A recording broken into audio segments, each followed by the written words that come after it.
کہ ان اللہ خلقنا ورزقنا ولم یترکنا حملا، اللہ ہمارا خالق ہے، اللہ نے ہمیں پیدا کیا ہے، اللہ ہی ہمیں رزق دیتا ہے، اور ہمیں اللہ سبحانہ و تعالیٰ نے آزاد نہیں چھوڑا، آزاد نہیں پیدا کر کے چلو بھائی تم جو چاہو منہ مارو، جہاں چاہو جاؤ، جو کہو جو چاہو کہو، نہیں، بلکہ تمہارے پیدا کرنے کا ایک مقصد ہے۔ قرآن مجید میں متعدد مقام پر اس چیز کا تذکرہ اللہ رب العزت نے فرمایا ہے۔ ایک جگہ تو اللہ تعالیٰ ارشاد فرماتے ہیں افحسبتم انما خلقناکم عبثا وانکم الینا لا ترجعون، سورۃ الکہف کے آخری رکوع۔ اسی طرح ایک اور مقام پر اللہ نے فرمایا ایحسب الانسان ان یترک سدی، کہ کیا انسان یہ خیال کرتا ہے کہ اسے ہم نے بالکل بیکار اور آوارہ پیدا کیا ہے؟ نہیں، اس کے پیدا کرنے کا ایک مقصد ہے، اس کو پیدا کیا ہے اس لیے تاکہ یہ اللہ رب العزت کی عبادت کرے۔ وما خلقت الجن والانس الا لیعبدون، خالق بھی وہی ہے، خالق ہی نہیں بلکہ ہمارے اعمال جتنے ہیں ان کا خالق بھی اللہ سبحانہ و تعالیٰ ہے، یعنی ہمارا بھی اور ہمارے اعمال کا خالق اللہ ہے۔ معتزلہ کہتے ہیں کہ انسان اپنے اعمال کا علیہ السلام خالق، لیکن نہیں، صحیح یہی فکر ہے اہل سنت کی کہ انسان کا اور انسان کے اعمال کا خالق حقیقتاً اللہ رب العزت ہی ہے۔ اگر اللہ رب العزت توفیق نہ دے، قوت طاقت نہ عطا فرمائے، تو انسان آنکھ بھی نہیں جھپک سکتا، بول بھی نہیں سکتا، اعضاء کو ہلا بھی نہیں سکتا۔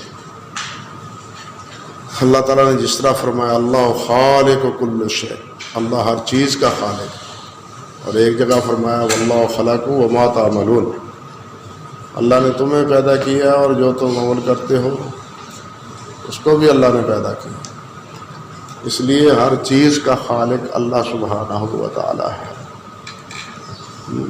ان آیات سے معتزلہ نے پھر یہ جھگڑا کھڑا کر دیا کہ قرآن مجید بھی ایک شے ہے، لہذا قرآن مجید جو ہے نا یہ بھی کیا ہے، مخلوق۔ پھر یہ یہاں سے یہ مسئلہ بگڑا کہ قرآن مجید بھی مخلوق، حالانکہ قرآن مجید اللہ رب العزت کا کلام ہے، اللہ کی مخلوق نہیں ہے۔ انسان کا عمل اس میں جو ہے نا، مثال کے طور پر اس کا لکھنا یا اس کے اوراق، یہ مخلوق ہے، یہ مخلوق ہے۔ ہمارے شیخ حضرت حفصہ رحمۃ اللہ علیہ فرمایا کرتے تھے جملہ الکلام کلام الباری والصوت صوت القاری، یہ جملہ بہت اچھا فرماتے تھے، الکلام کلام الباری والصوت صوت القاری، کہ کلام اللہ کا ہے لیکن پڑھنے والا آواز جو ہے وہ کس کی ہے؟ وہ قاری کی ہے۔ تو یہ آواز پیدا کون کرتا ہے؟ اللہ تعالیٰ، اللہ ہمت دیتے ہیں، اللہ توفیق دیتے ہیں۔ اللہ اکبر کبیرہ۔ اس طرح اللہ ہر چیز ہمارا بھی خالق ہے، ہمارے اعمال کا بھی خالق ہے، اور پھر وما من دابۃ فی الارض الا علی اللہ رزقھا، رازق بھی اللہ سبحانہ و تعالیٰ ہے۔ یہ جو سمندر ہے نا، ایک تو مخلوق یہ ہے جو ہمارے صحراؤں میں ہمیں محسوس ہوتی ہے، نظر آتی ہے، ایک وہ مخلوق ہے جو سمندروں کی گہرائیوں میں جہاں اندھیرا ہوتا ہے، جہاں اندھیرا ہوتا ہے وہاں سیٹلائزر کے ذریعے سائنسدانوں نے ان مخلوق کا جو اندازہ لگایا ہے، وہ کہتے ہیں کہ وہ زمین کی مخلوق سے زیادہ ان کی تعداد مخلوق سے، اور اس اندھیرے میں اللہ سبحانہ و تعالیٰ نے انہیں ایسی اوصاف عطا فرمائے ہیں کہ جن سے روشنی حاصل ہوتی ہے، ان کو نظر آتا ہے، اور اس روشنی سے وہ اپنا شکار بھی وہاں سے پکڑتے ہیں، اپنا شکار بھی وہاں سے لیتے ہیں۔ جہاں تک انسان کی رسائی ممکن نہیں ہے، وہاں بھی اللہ سبحانہ و تعالیٰ ان کو رزق دے رہا ہے۔ ہمارے ادھر رشتہ دار ہیں عزیز، پتوں کے قریب گاؤں ہے، وہ انہوں نے بتلایا وہ روٹیاں پکاتے ہیں۔ گاؤں کا ماحول ایسا ہے کہ گاؤں والے وہ بڑے بڑے نا بھاٹے بنے ہوئے ہیں، تو عصر کے بعد مغرب سے پہلے سب روٹیاں وہاں ان کو پکاتے ہیں۔ تو ایک دفعہ وہ لائے، وہ تو ایک جگہ سے نا وہ لوہے کی جو ہوتی ہے، کیا توا کہہ لیں، توی کہہ لیں، وہ اٹھ کھڑی ہوئی، ابھار شروع ہو گیا۔ اللہ اکبر کبھی کہنے لگے یہ ابھی نئی لائے تھے، اس کو کیا ہو گیا؟ ایک دن دو دن دیکھا، پھر انہوں نے نا اس کو قریدا، اللہ اکبر، اس میں سے ایک کیڑا نکلا، زندہ کیڑا نکلا، مرا ہوا نہیں۔ اب 2-3 دن وہ اس پر روٹیاں بھی پکتی رہی، لیکن اس ابھار میں اللہ سبحانہ و تعالیٰ نے اس کو زندہ رکھا۔ ہاں جی، تو اللہ سبحانہ و تعالیٰ جس کو جہاں چاہیں زندگی عطا فرمائے، اور جہاں چاہیں جیسے چاہیں اس کو رزق مہیا کرے۔ یہ کتابوں میں سفید سا چھوٹا سا کیڑا ہوتا ہے، جو معمولی سی ضرب سے مر جاتا ہے، لیکن کتابوں میں وہ زندہ رہ رہا ہے، اسی سے وہ اپنا رزق بھی پا رہا ہے۔ یعنی چھوٹی سے چھوٹی مخلوق اور بڑی سے بڑی مخلوق، ان تمام کا رزق دینے والا اور ان کا انتظام کرنے والا وہ اللہ سبحانہ و تعالیٰ ہے۔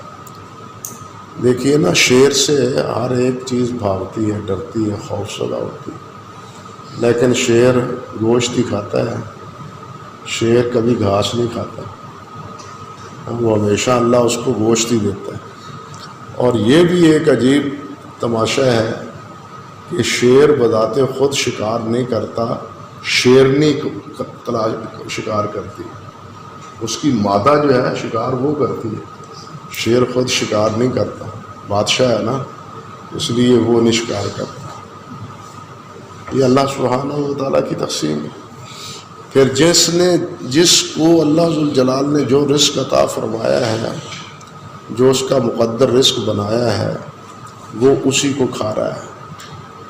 یہ حیوانات کی ساری یہ کیفیت ہے، کوئی گھاس کھانے والا وہ گوشت نہیں کھاتا، اور کوئی گوشت کھانے والا گھاس نہیں کھاتا۔ جس کا جو رزق اللہ ذوالجلال نے متعین کیا ہے، وہی رزق انسان وہ چیز کھا رہی ہے اور پل رہی ہے۔ انسان کا چونکہ امتحان ہے، اس لیے اس کو عقل، فکر، دماغ دیا ہے، تو اس اختیار کو نے انسان کو بگاڑ دیا۔ حالانکہ جو مسائل ہیں، کہنا چاہیے تقدیر کے، اس میں انسان بے بس ہے۔ اللہ کا جو فیصلہ ہے انسان کے آنے میں، جانے میں، تندرستی میں، وبا میں، بیماری میں، تو یہ انسان جتنا بھی بچاؤ اختیار کر لے وہ ہو کے رہے گی۔ بڑھاپا ہے، انسان جتنی یاقوتیاں کھا لے، جتنے کشتے کھا لے، بڑھاپا آ کے ہی رہے گا، وہ ضعف آ کے ہی رہے گا۔ ثم من بعد قوت ضعفا، یہ ہو کے ہی رہے گا، اس سے کوئی نہیں بچے گا، اور پھر بالآخر موت کے منہ میں جائے گا، کوئی اس کو بچا نہیں سکتا۔ یہ اللہ سبحانہ و تعالیٰ کے تقدیری کہنا چاہیے مسائل اور فیصلے ہیں، جن کے سامنے سارے انسان بے بس۔ لیکن امتحان اس کا تو ہے، اللہ آپ کا بھلا کرے، جو احکام تشریع ہیں شریعت کے احکام ہیں، حلال و حرام کے، جائز اور ناجائز کے جو احکام ہیں، اس میں انسان کا امتحان ہے۔ اگر ان مسائل میں وہ اللہ سبحانہ و تعالیٰ کی اطاعت کرے گا تو اللہ رب العزت کے یہاں عزت پائے گا، اور اگر اس کی وہ اللہ ذوالجلال والاکرام کے احکام کی مخالفت کرے گا تو ذلیل رسوا ہوئے گا، سمجھے نا۔ تو اس لیے اللہ سبحانہ و تعالیٰ ہر چیز کا خالق ہے، وہ رازق بھی وہی ہے، اس لیے رزق صرف اللہ سبحانہ و تعالیٰ سے طلب کرنا چاہیے، کسی اور سے طلب رزق نہیں کرنا چاہیے۔ رزق کے سارے انتظامات کرنے والا اللہ سبحانہ و تعالیٰ ہے۔ اور یہاں پھر یہ بھی فرمایا انہوں نے بل ارسل الینا رسولا، بلکہ انہوں نے ہمارے پاس، اللہ تعالیٰ نے ہماری طرف رسول بھیجا ہے، فمن اطاعہ دخل الجنہ، جو رسول کی اطاعت کرے گا وہ جنت میں جائے گا، ومن عصاہ دخل النار، اور جو رسول کی نافرمانی کرے گا وہ جہنم میں جائے گا۔ حدیث میں آتا ہے نا کل امتی یدخلون الجنہ الا من ابا، معروف روایت ہے، اللہ اکبر کبیرہ۔ تو اصل اب جنت میں جانے کا ذریعہ وہ رسول کی اطاعت ہے۔ ہر دور میں جو انبیاء علیہ السلام آئے ہیں ان کی اطاعت ہی جنت میں جانے کا ذریعہ تھی، اور آخر میں نبی کریم حضرت محمد رسول اللہ صلی اللہ علیہ وسلم کی اطاعت جو ہے وہ جنت میں جانے کا ذریعہ ہے۔ اب پہلے انبیاء کرام علیہ السلام کی اطاعت موقوف ہو چکی ہے، نبی علیہ الصلوۃ والسلام کی اطاعت ہی اب جنت میں جانے کا ذریعہ ہے، اور کوئی ذریعہ نہیں ہے۔ اللہ اکبر کبیرہ۔ یہی حدیث ختم نبوت کی بھی دلیل ہے، یعنی من جملہ ختم نبوت کے ادلہ کے ایک یہ حدیث بھی ختم نبوت کی دلیل ہے کہ جنت میں جانے کا ذریعہ کون ہے؟ نبی کریم صلی اللہ علیہ وسلم۔ نبی صلی اللہ علیہ وسلم کے علاوہ اور کوئی جنت میں جانے کا ذریعہ نہیں ہے۔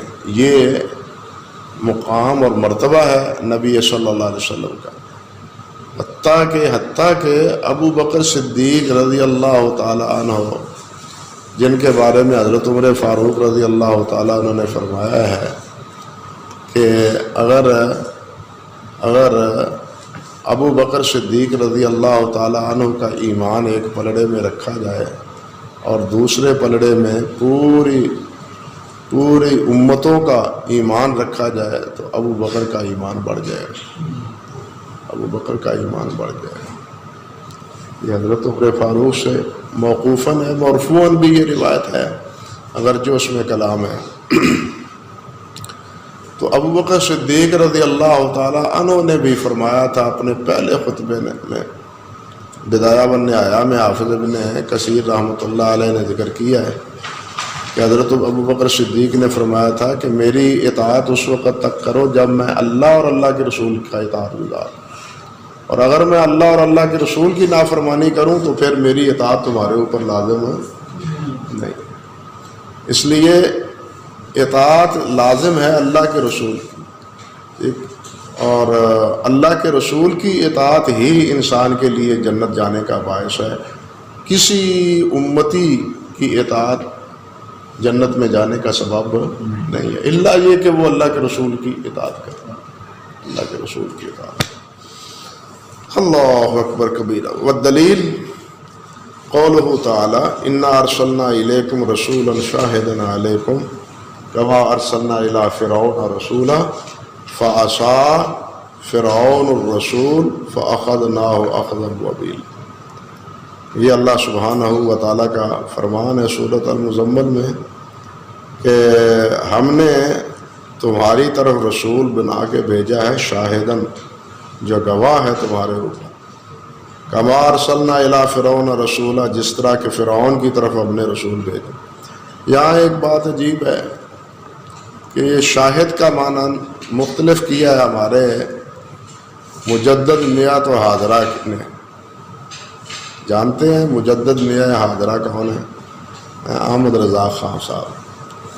وہ جو آیت ہے نا قرآن مجید انا ارسلناک شاہدا ومبشرا ونذیرا وداعیا الی اللہ باذنہ وسراجا، وہاں تو یہ شاہد کا معنی کرتے ہیں حاضر ناظر، انا ارسلنا الیکم رسولا شاہدا، اور کیسے ہے ہم نے آپ کو شاہد بشیر نذیر بنا کے بھیجا، وہاں معنی کرتے ہیں کہ ہم نے آپ کو حاضر ناظر بنا کے بھیجا، انا للہ و انا الیہ راجعون۔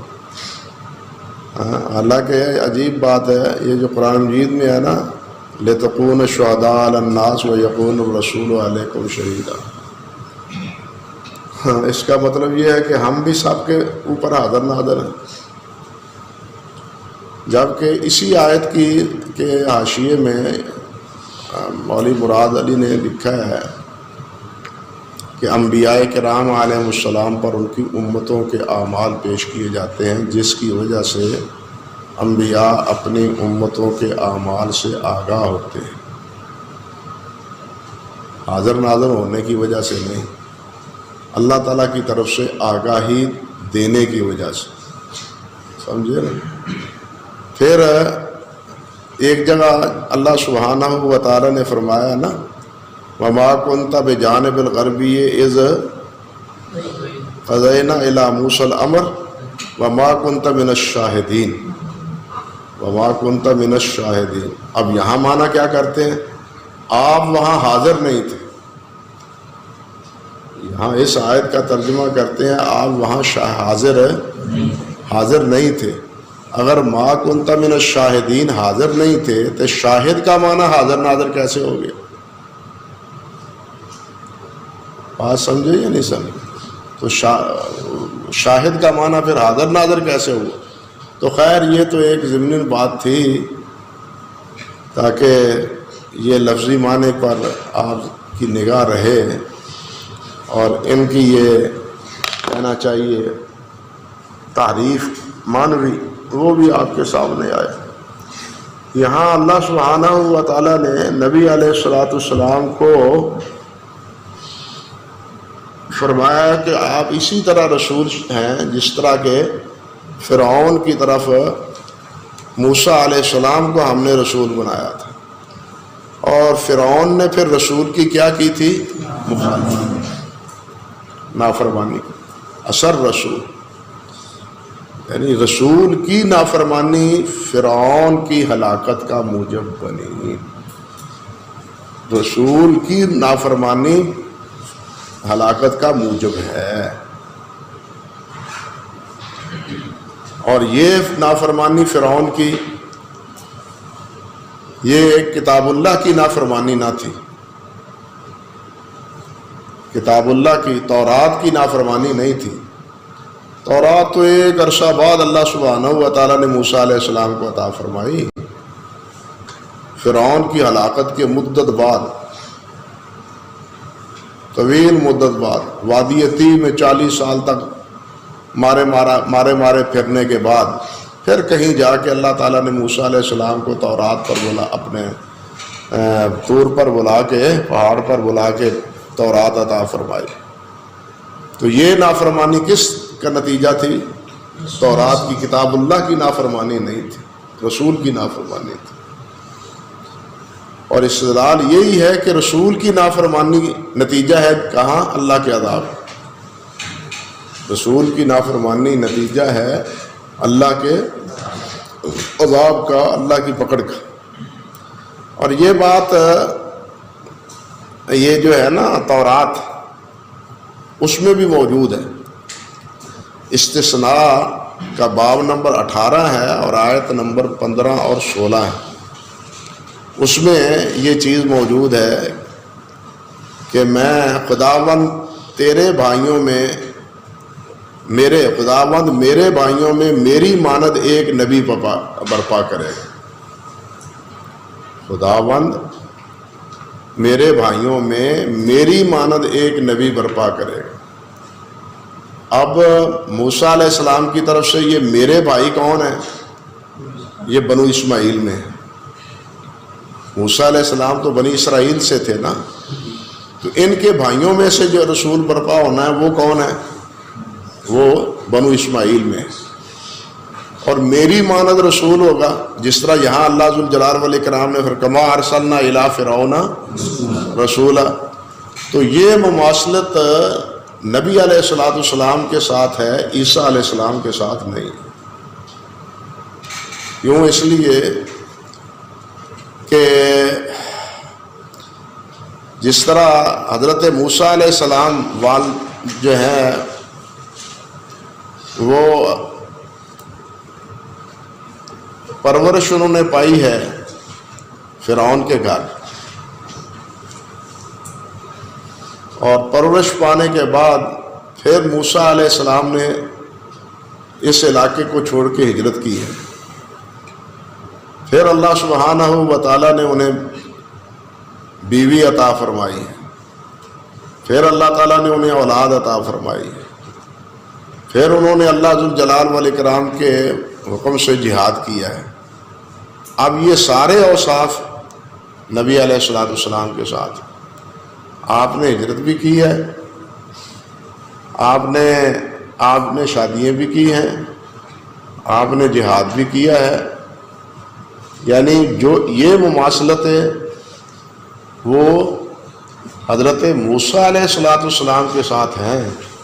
عیسیٰ علیہ السلام کو موسیٰ علیہ السلام سے مماثلت نہیں ہے، نہ عیسیٰ علیہ السلام نے جہاد کیا ہے، جہاد کرنا تو کجا رہا، متی کے باب میں ہے، انجیلیں 4 ہیں، باقی ان کے جو ہے نا حواری، یا کہنا چاہیے کہ ان کے مولوی صاحبان، ان کے خطوط ہیں یا ان کے وعد ہیں، جو کہتے ہیں کہ اصل میں 4 شاگردوں کی طرف یہ منسوب ہے، متی، مرقس، یوحنا اور لوکا، یہ 4 ہیں انجیلیں جو منسوب ہیں حضرت عیسیٰ علیہ السلام کی طرف۔ شاید میں نے آپ کو بتلایا تھا یا نہیں کہ تورات میں اور انجیل میں کہیں بھی اس دونوں کتابوں کے حوالے سے ان کا نام موجود نہیں۔ تورات نام بتلایا ہے اللہ تعالیٰ نے قرآن مجید میں کہ موسیٰ علیہ السلام پر ہم نے تورات نازل کی، اور عیسیٰ علیہ السلام پر ہم نے انجیل نازل کی۔ تورات میں کہیں بھی تورات کا نام نہیں، انجیل میں کہیں بھی انجیل کا نام نہیں۔ ہاں اللہ اکبر۔ لیکن اس کے برعکس قرآن مجید میں قرآن مجید کا نام کتنی بار ہے؟ اگر کوئی اجنبی، کوئی آدمی کچھ نہ جانتا ہو، پڑھا لکھا ہو، تو وہ قرآن مجید کو پڑھ کر یہ فیصلہ کر سکتا ہے کہ یہ قرآن ہے، لیکن انجیل کو پڑھ کر یا تورات کو پڑھ کر وہ یہ نہیں فیصلہ کر سکتا کہ یہ تورات ہے یا یہ انجیل، کیونکہ ان کتابوں میں یہ نام ہی نہیں ہے۔ قرآن مجید میں ایک بار نہیں، متعدد بار قرآن مجید کا نام آیا ہے کہ یہ قرآن ہے۔ اس کے نزول کے اعتبار سے، حفاظت کے اعتبار سے اور لحاظ سے قرآن مجید کا نام قرآن مجید میں آیا ہے، لیکن تورات کا اور انجیل کا نام تورات اور انجیل میں موجود نہیں ہے۔ اب جس کتابوں کے نام ہی ان کتابوں میں محفوظ نہیں ہیں، وہ خود کتابیں کتنی محفوظ ہوں گی؟ سمجھے بات یا نہیں؟ جن کے نام ہی کتابوں میں محفوظ نہیں ہیں اور کوئی آدمی اجنبی نہیں سمجھ سکتا کہ یہ کتاب کون سی ہے، اللہ اکبر کبیرہ، تو وہ کتاب کہاں تک محفوظ ہوگی؟ تو خیر، یہ جو ہے نا، جیسے میں نے عرض کیا کہ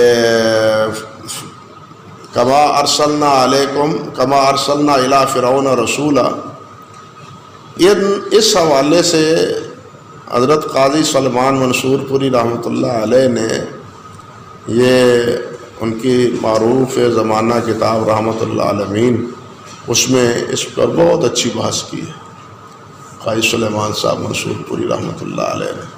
مزید اس بارے میں اگر آپ دیکھنا چاہیں تو رحمۃ اللہ عالمین میں آپ دیکھ سکتے ہیں۔ آگے فرماتے ہیں ثانیہ ان اللہ لا یرضی یشرک معہ احد فی عبادتہ لا ملک مقرب ولا نبی مرسل۔ اللہ اکبر کبیر، کہ اللہ تعالیٰ راضی نہیں ہے کہ اس کے ساتھ شرک کیا جائے، اس کے ساتھ کسی کو بھی اس کی عبادت میں شریک ٹھہرایا جائے۔ اللہ تعالیٰ نے فرمایا ان تکفروا فإن اللہ غنی عنکم ولا یرضی لعبادہ الکفر وَإِن تَشْكُرُوا يَرْضَهُ لَكُمْ۔ اللہ فرماتے ہیں کہ اگر تم کفر کرو اللہ کو تمہارے کفر کی کوئی پرواہ نہیں، جاؤ سارے بے ایمان بن جاؤ، مجھے کوئی پرواہ نہیں۔ حدیث میں بھی آتا ہے نا، حضرت ابو ذر رضی اللہ تعالیٰ عنہ کی روایت صحیح مسلم میں ذہن میں آ گئی نا، اس میں بھی یہی تفصیل ہے، یہی بات اللہ سبحانہ و تعالیٰ نے فرمائی کہ اگر تم سارے کافر ہو جاؤ اللہ کو کوئی پرواہ نہیں، اللہ غنی ہے، اللہ کی بادشاہت میں کوئی کمی واقع نہیں ہوگی۔ یہ سورج، یہ چاند، یہ ستارے، یہ موسم اسی طرح تبدیل ہوتے رہیں، اللہ کی بادشاہت میں کوئی کمی نہیں۔ اور اگر سارے کے سارے سب سے زیادہ اطاعت گزار اور فرما بردار بن جائیں تو اللہ تعالیٰ کی سلطنت میں اضافہ نہیں ہوگا۔ لیکن ایک بات ضرور ہے کہ اللہ کفر سے راضی نہیں ہے، راضی شکر سے۔ یہاں کیا فرمایا ہے؟ اللہ تعالیٰ فرماتے وَلَا يَرْضَى لِعِبَادِهِ الْكُفْرَ وَإِن تَشْكُرُوا يَرْضَهُ لَكُمْ۔ کفر کرو گے تو اللہ راضی نہیں ہے، ہاں شکر کرو گے تو اللہ راضی۔ اب یہاں یہ بات بھی ذہن میں رہنی چاہیے کہ کفر کے مقابلے میں شکر ہے، کفر کے مقابلے میں کیا ہے؟ شکر ہے۔ اور کئی مقامات پر شکر ایمان کے مترادف استعمال ہوا ہے کفر کے مقابلے میں۔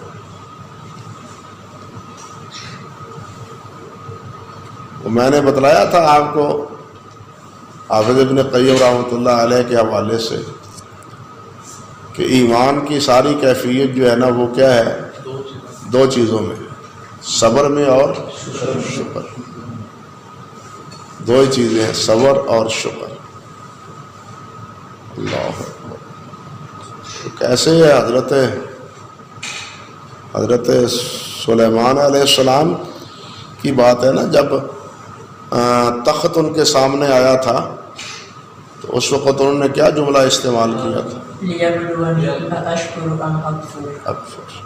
وہاں بھی وہ یہی کہتے ہیں کہ یہ اللہ تعالیٰ کا شکر ہے اور یہ اللہ کی طرف سے آزمائش ہے کہ میں شکر کرتا ہوں یا ناشکری کرتا ہوں۔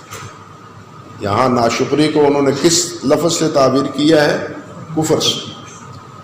اور کافر سب سے بڑا ناشکر ہے، امر واقع یہی ہے کہ کافر سب سے بڑا ناشکر ہے کہ دے تو کوئی مالک پیدا وہ کرے، رزق وہ دے، ساری نعمتوں سے وہ نوازے، اور یہ ترانے کسی اور کے گاتا رہے،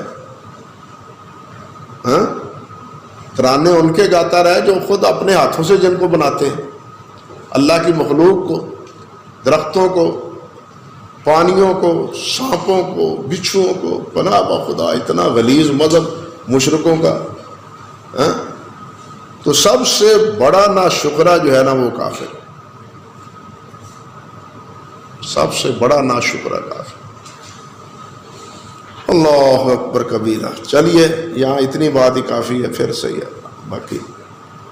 اللہ اکبر کبیرہ۔ فرمایا ولا ملک مقرب ولا نبی مرسل، اللہ کی عبادت میں کسی کو شریک نہ بنائے، نہ کسی مقرب ترین فرشتے کو اور نہ ہی کسی نبی رسول کو۔ نبی جس کو رسول بنایا گیا ہے. اللہ اکبر کبیر.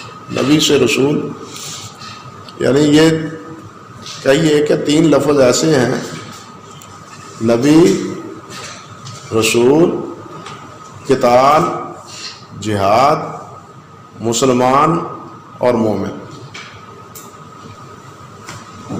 یہ 3 لفظ ایسے ہیں کہ جب یہ اکیلے استعمال ہوں تو یہ دونوں معنوں کو مشتمل ہیں، اور جب یہ دونوں لفظ استعمال ہوں تو پھر دونوں میں تفریق ہے.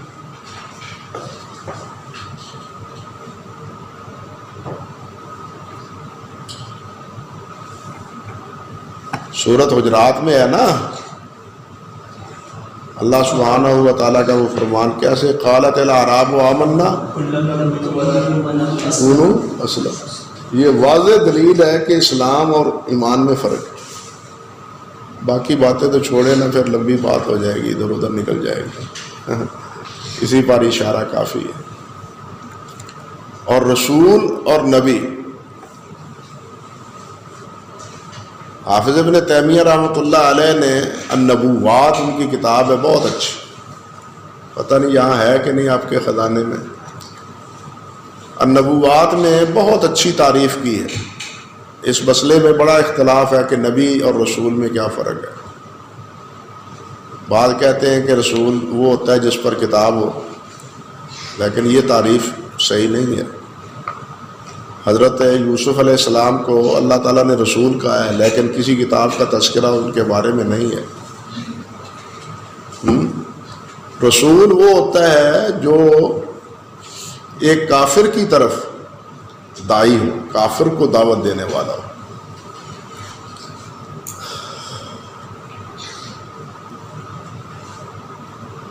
اور وہ دعوت فی الآخر جہاد پر منتج ہوتی ہے.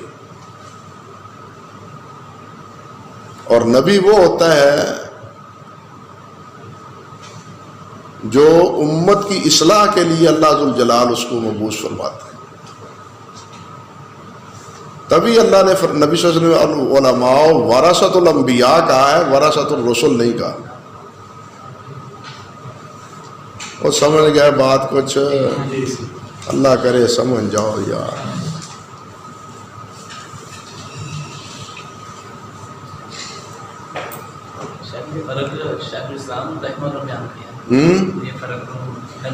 النبوات میں اور آپ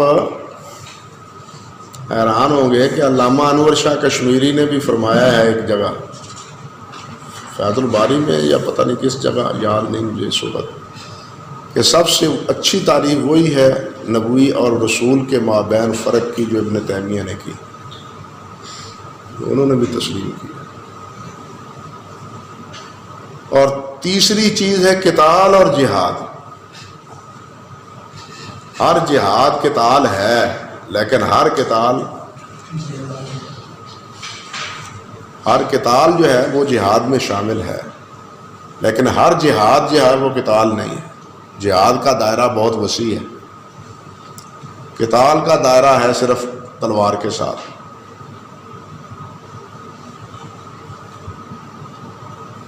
تو یہ 2 لفظ آئے تھے تو میں نے مناسب سمجھا کہ آپ کی گوش گزار کر دی جائے.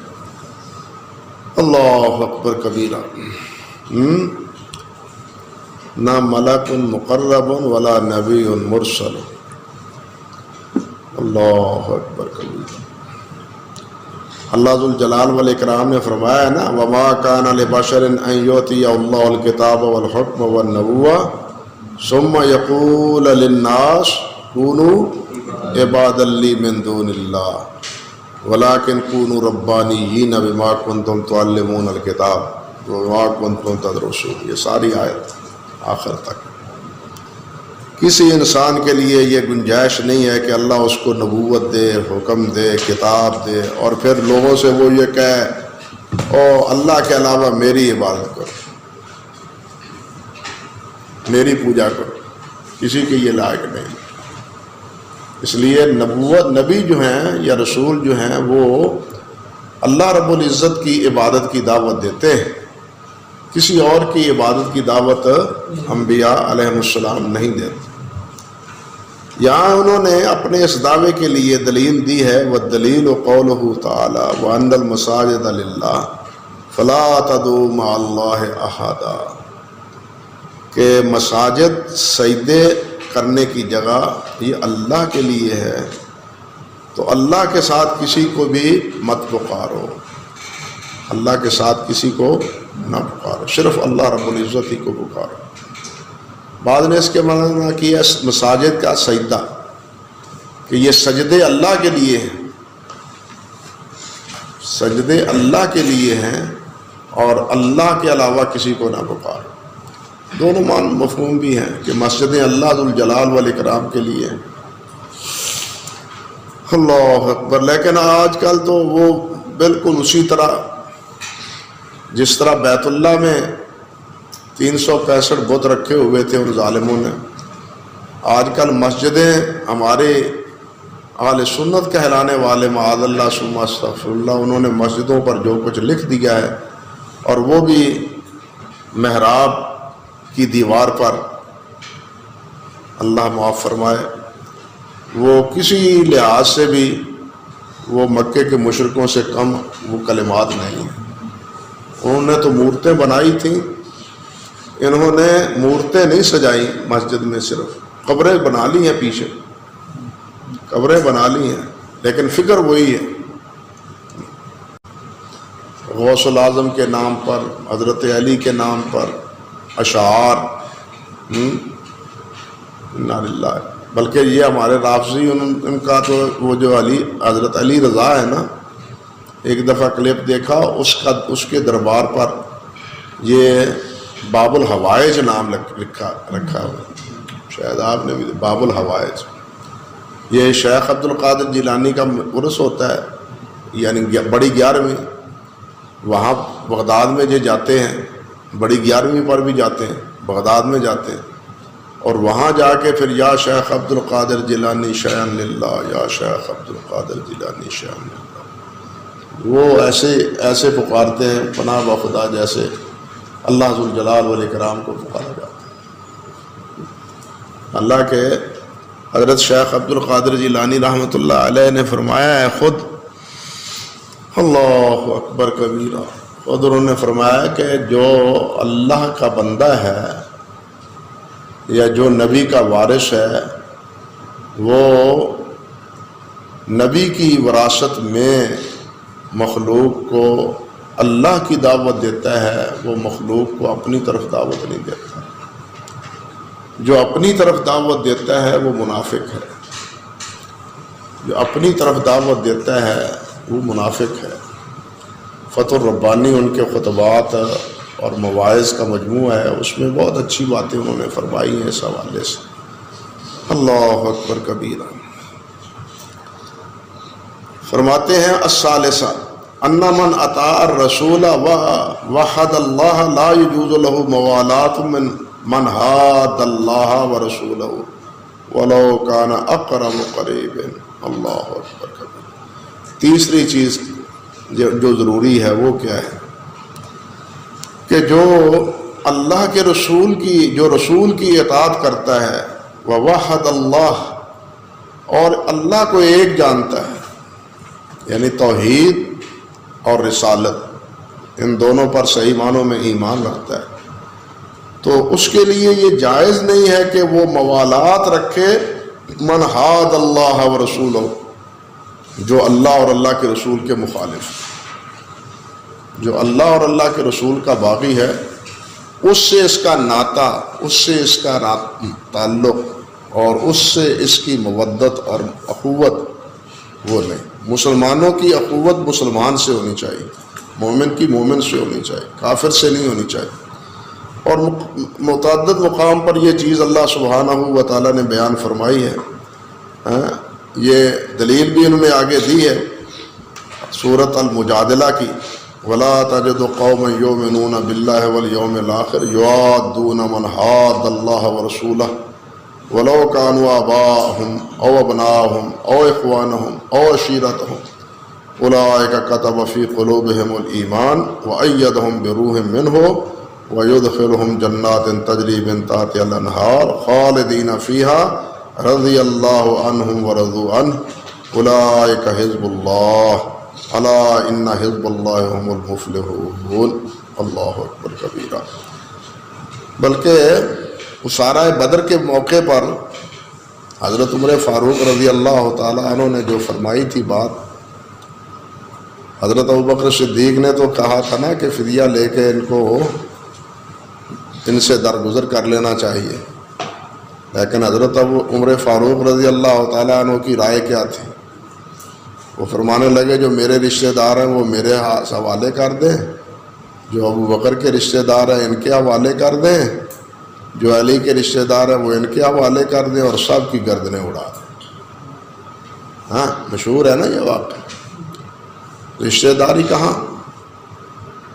جب اللہ اور اللہ کے رسول سے بغاوت ہے تو پھر رشتہ داری کس بات کی اور تعلق داری کس بات کی؟ ہاں بلکہ وہ عبداللہ بن ابی کو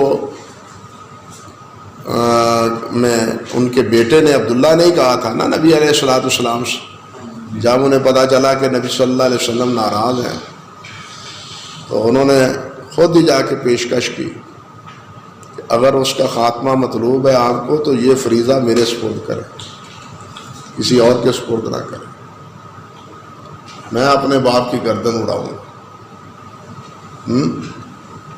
اسی طرح ایک صحابی تھے، ان کا نام کیا تھا؟ برا بن مالک۔ برا بن مالک رضی اللہ تعالیٰ عنہ کو حکم دیا تھا کہ اپنے باپ کو قتل کر۔ برا بن مالک رضی اللہ تعالیٰ۔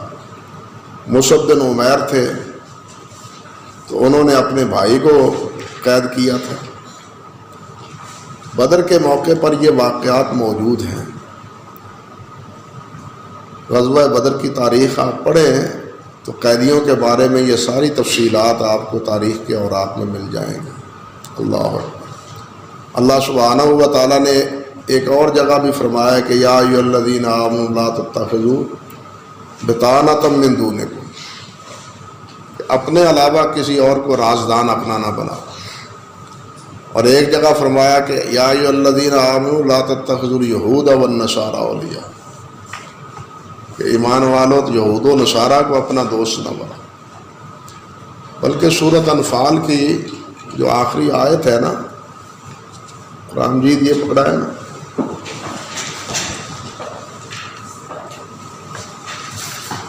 وہاں تو بہت خوفناک بات اللہ رب العزت نے فرمائی۔ سورۃ انفال کے آخری آیات یہ دیکھیں، اللہ اکبر۔ والذین کفروا بعضهم اولیاء بعض الا تفعلوه تکن فتنة فی الارض وفساد کبیر۔ پہلے بات ہے ان الذین آمنوا وہاجروا وجاہدوا باموالہم وانفسہم فی سبیل اللہ والذین آووا ونصروا اولئک بعضهم اولیاء بعض والذین آمنوا ولم یہاجروا ما لکم من ولایۃ من شیء حتی یہاجروا وإن استنصروکم فی الدین فعلیکم النصر الا علی قوم بینکم وبینہم میثاق واللہ بما تعملون بصیر۔ اس کے بعد فرمایا والذین کفروا بعضهم اولیاء بعض الا تفعلوه تکن فتنة فی الارض وفساد کبیر۔ کہ کافر بعض کی کافر ہیں تو دوست ہیں، تم آپس میں دوست ہو، یعنی مہاجرین مومن ایمان والے یہ آپس میں ہیں اور کافر آپس میں ہیں۔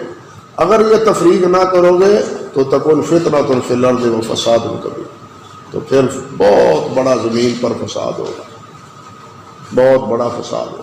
آج کل تو آپ دیکھ لیں، اللہ معاف فرمائے کہ سپر پاور جتنی ہیں یہ 5 سب کافر ہیں، اور مسلمان جو ہے نا وہ ایک کونے پہ لگے ہوئے ہیں۔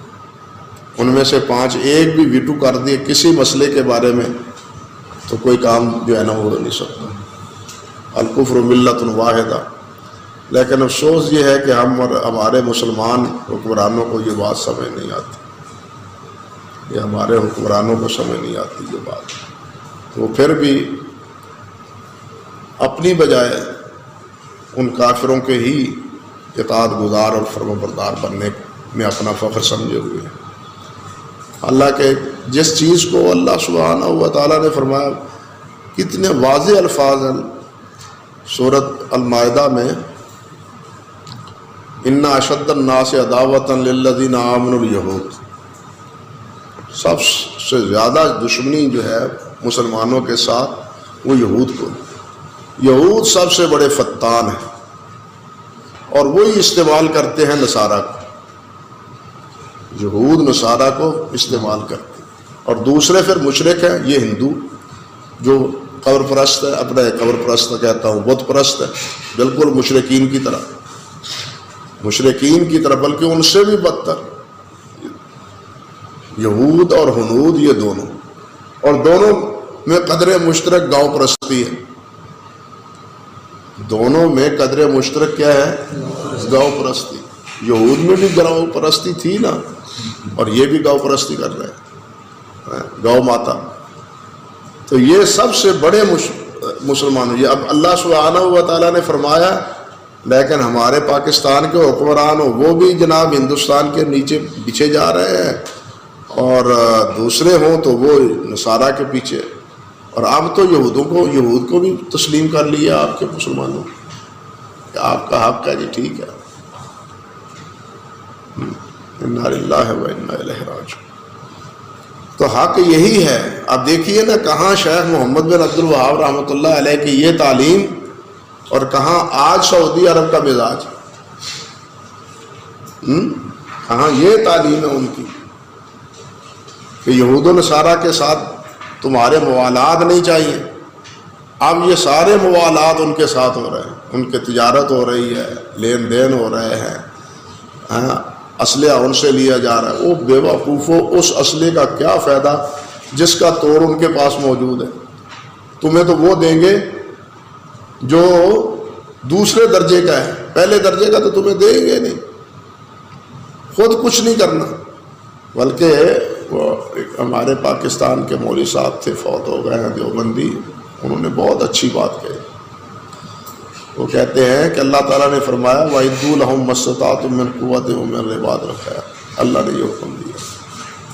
اگر اللہ نے یہ پوچھ لیا ہمارے حکمرانوں سے کہ کافروں کے پاس 100 بم تھا تو تمہارے پاس 99 کیوں تھے، تمہارے پاس 101 کیوں نہیں، تو اس کا ہمارے پاس کیا جواب ہو؟ جب اللہ نے فرمایا وَإِدُّوا لَهُم مَّا اسْتَطَعْتُم مِّن قُوَّةٍ وَمِن رِّبَاطِ الْخَيْلِ تُرْهِبُونَ بِهِ عَدُوَّ اللَّهِ وَعَدُوَّكُمْ، تو تمہارے پاس کم کیوں تھے؟ اس کا ہمارے پاس کیا جواب ہوگا؟ کوئی جواب ہمارے پاس نہیں۔ اس لیے ہمارا اسلحہ ان سے زیادہ ہونا چاہیے۔ اللہ نے ہمیں حکم دیا ہے، لیکن ہم اسلحہ ان سے لیتے ہیں۔ المیہ یہ ہے، ہم کا غالب کیسے، ہم کامیاب کیسے؟ انا للہ و انا الیہ راجعون۔ چلے میرے بھائی، اللہ اکبر کبیر۔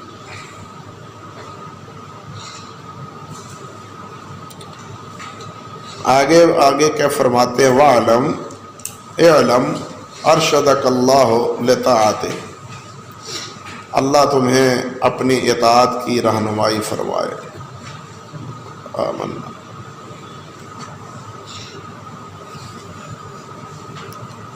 ان الحنیفیہ ملت ابراہیم، کہ ایک طرف ہو کے عبادت کرنا یہ ملت ابراہیم ہے۔ علامہ راغب نے بڑی عجیب بات فرمائی ہے۔ وہ فرماتے ہیں کہ 2 لفظ ہیں، ایک ہے ملت، ایک ہے دین۔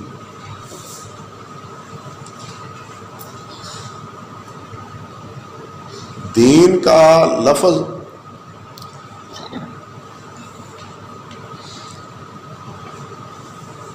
نبی اور امت کے فرد کی طرف ہوتا ہے، لیکن ملت کا لفظ نبی کی طرف ہی منسوب ہوتا ہے۔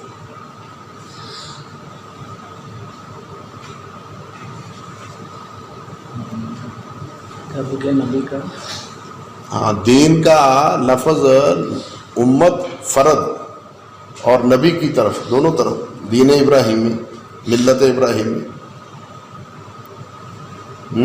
لیکن ملت کا لفظ امت کے کسی فرد کی طرف نہیں ہوتا.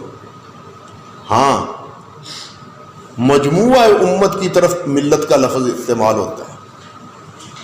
ملت محمدی، سمجھے نا؟ ہمارے نبی صلی اللہ علیہ وسلم کی امتی میں ملت عمر، ملت ابراہیم، ابو بکر یہ نہیں کہہ سکتے، ملت محمد کہیں.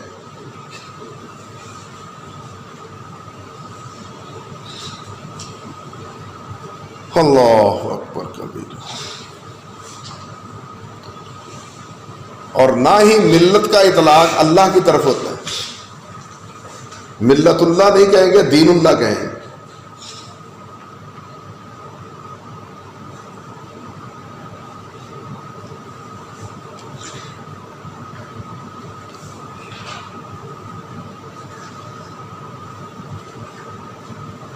ملت کا اطلاق نہ ہی اللہ تعالیٰ کی طرف. یہ مفردات میں اگر آپ دیکھیں نا ملت کا لفظ نکال کے تو یہ ساری تفصیلات آپ کو وہاں مل جائیں گی انشاءاللہ.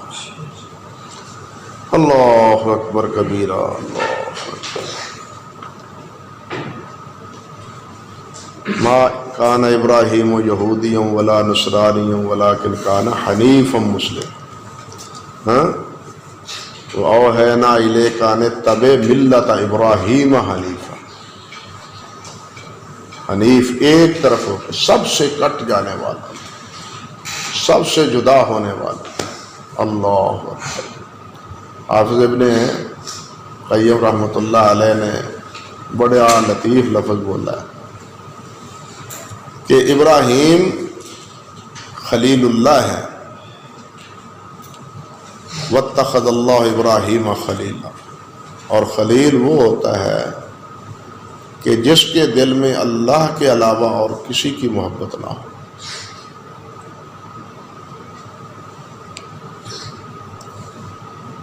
محبت ماں سے بھی ہوتی ہے، اولاد سے بھی ہوتی ہے، مال سے بھی ہوتی ہے، والدین سے بھی ہوتی ہے، اساتذہ سے بھی ہوتی ہے، لیکن خلت کا تعلق صرف اللہ سے.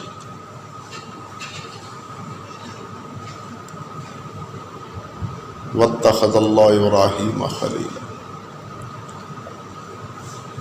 اور پھر انہوں نے بڑی عجیب بات کہی. کہتے ہیں کہ دیکھو، اللہ اکبر کبیرہ، ولدہ للقربان وجسدہ للنیران ومالہ للزیفان وقلبہ للرحمن.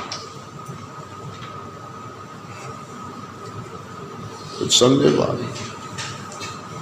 ہاں، جسدہ للنیران وولدہ للقربان ومالہ للزیفان وقلبہ للرحمن. اپنا کچھ بھی نہیں. یہ ہے ابراہیم خلیل جن کی پیروی کا حکم ہے. واتبعوا ملۃ ابراہیم حنیفا. اللہ اکبر کبیرہ.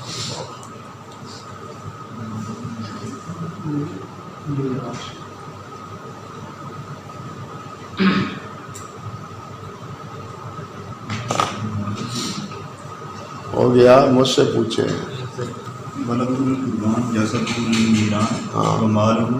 للزیفان، زیفان مہمان. مہمان. حضرت ابراہیم اکیلے کھانا نہیں کھاتے تھے. لکھا ہے تاریخ ہی ہے نا. اکیلا کھانا نہیں کھاتے، یہ سب بھی لکھا ہے. اکیلے کھانا نہیں کھاتے.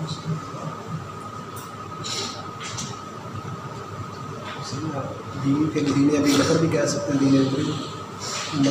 ہاں دین کہہ سکتے ہیں.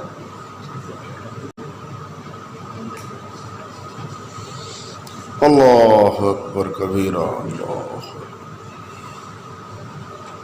آپ نہیں کہتے دینی الاسلام، میرا دین اسلام کہتے ہیں یا نہیں کہتے؟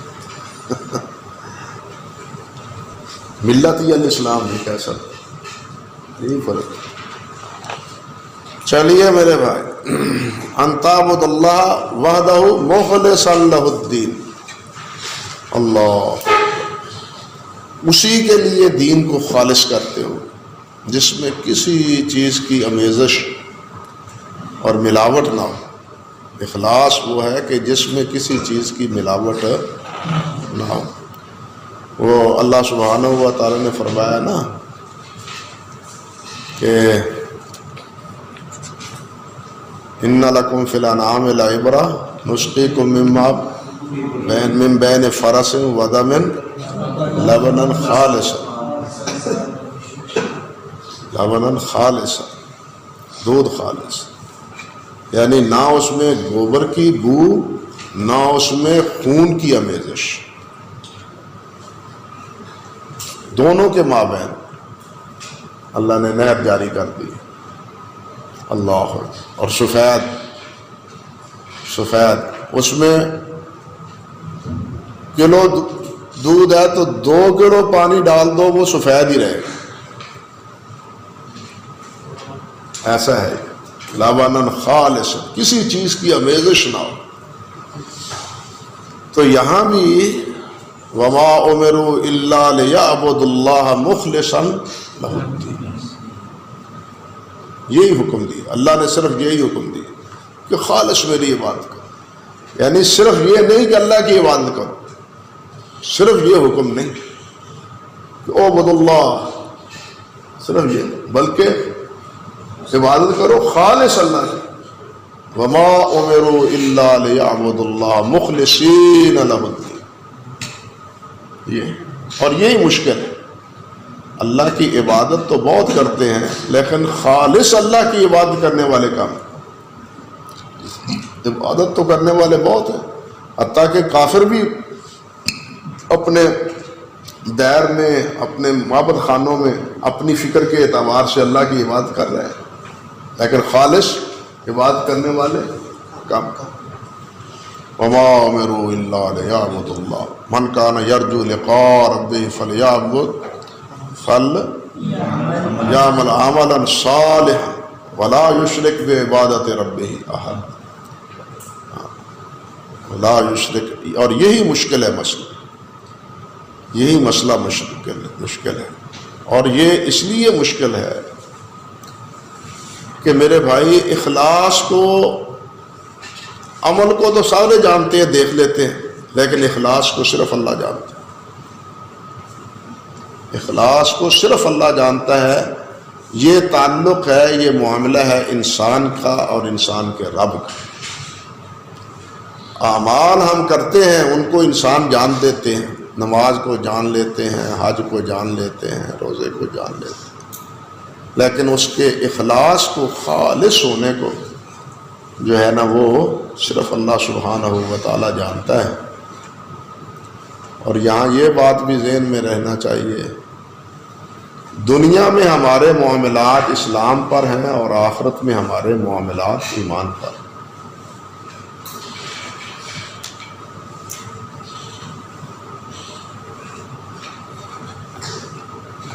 دنیا میں ہمارے معاملات اسلام پر ہیں کہ جو لا الہ الا اللہ محمد رسول اللہ پڑھے گا فقد عاصم منی دماؤں و اموالوں و حسابہم اللہ، لیکن یہ پڑھ رہا ہے، اخلاص سے پڑھ رہا ہے، نفاق سے پڑھ رہا ہے، یہ فیصلہ اللہ ہے، یہ ایمان ہے۔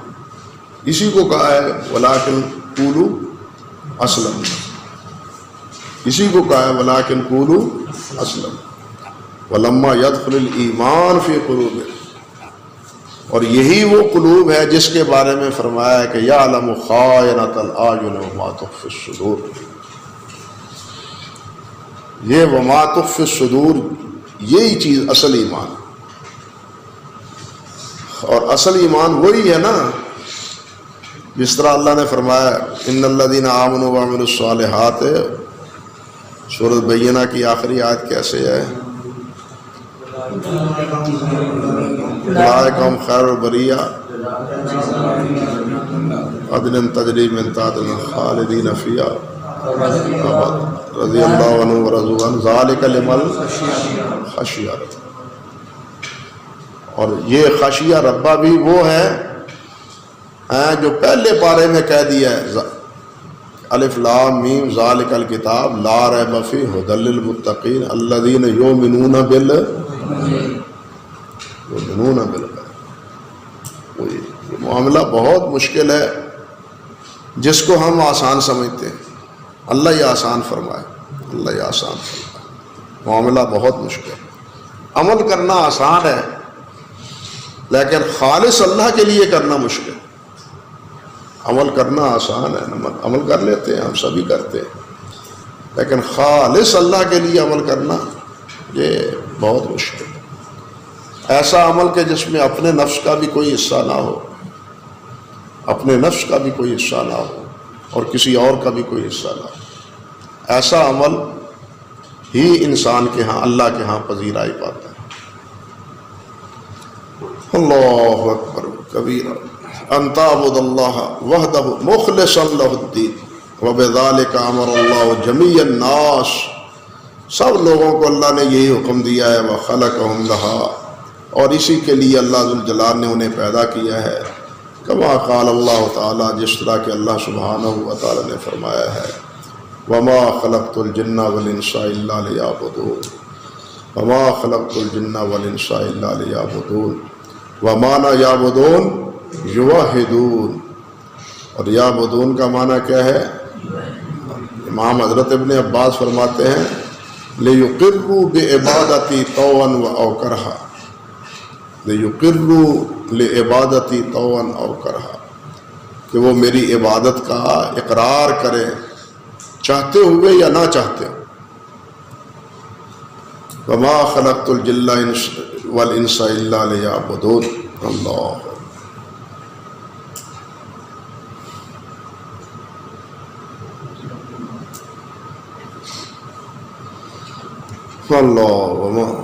وَآدَمُ مَا أَمَرَ اللَّهُ بِهِ. اور سب سے بڑا جو اللہ نے حکم دیا ہے وہ کیا ہے؟ التوحید. اور وہ ہے وَهُوَ إِفْرَادُ اللَّهِ بِالْعِبَادَةِ. اور وہ ہے کہ اکیلا اللہ کی عبادت کرنا. وَآدَمُ مَا نَهَى عَنْهُ.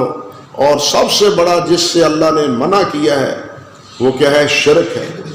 وَهُوَ دَعْوَةُ غَيْرِهِ مَعَهُ. اور وہ ہے اللہ کے ساتھ کسی اور کو پکارنا. اور اس کی دلیل کیا ہے؟ وَاعْبُدُوا اللَّهَ وَلَا تُشْرِكُوا بِهِ شَيْئًا. وَاعْبُدُوا اللَّهَ وَلَا تُشْرِكُوا بِهِ شَيْئًا. اللہ اکبر. اور اللہ کی عبادت کرو اور اس کے ساتھ کسی کو شریک نہ بناؤ. فَإِذَا قِيلَ لَكَ مَا الْأُصُولُ الثَّلَاثَةُ الَّتِي يَجِبُ عَلَى الْإِنسَانِ مَعْرِفَتُهَا. اگر کہا جائے کہ وہ اصول کون سے ہیں؟ اصول جمع اصل کی ہے نا. اصل کہتے ہیں جس پر بنا ہو، بنیاد ہو. وہ کون سے 3 اصول ہیں کہ جن کی معرفت انسان پر لازم ہے؟ آپ یہ فرمائیں، آپ یہ کہیں کہ وہ 3 ہیں: معرفت العبد ربہ و دینہ و نبیہ محمد صلی اللہ علیہ وسلم.